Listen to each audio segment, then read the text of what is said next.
Oh, here's an interesting one for you. This one is about relativity. It says that there's a meter stick zipping past a ground-based observer. So we're going to draw a diagram of a meter stick. Here's a meter stick zipping past a ground-based observer. Here's the ground-based observer. Meter stick is zipping by.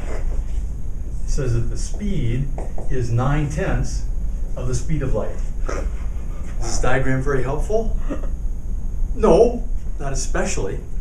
Unfortunately, relativity is something which doesn't match our preconceived ideas very well. So we're kind of stuck applying the equations.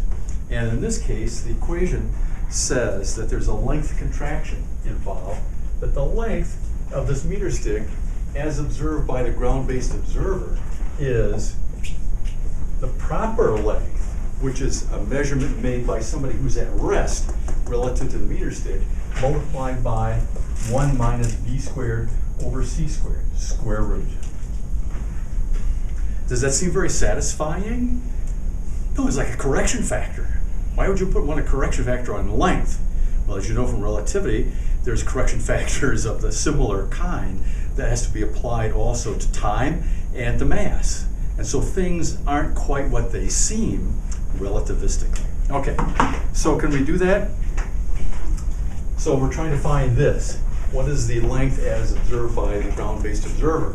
We know this, it's 1 meter. How do we know that's the proper length? Because that's the length measured by an observer who is at rest relative to the object we're talking about. So we know this, 1 meter. Do we know V? Yeah, 9/10 of C, so we know C. Okay. So then this becomes 1 meter multiplied by the square root of 1 minus 0.9 C divided by C, quantity squared. This just turns out to be a number. The number turns out to be 43.6 centimeters.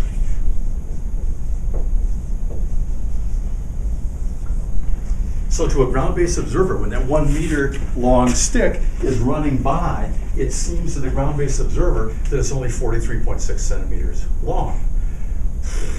So who's right? The thing about relativity is they're both right. The ground-based observer and the observer who's going with the meter stick. Doesn't quite solve the problem, does it? No, it doesn't. In fact, it brings up a whole host of others. But that's what relativity is all about, and it does some very interesting things, most of which are verified by observational evidence. Experiment backs up this theory. We're stuck with it, interesting though it may be. Okay. Yes!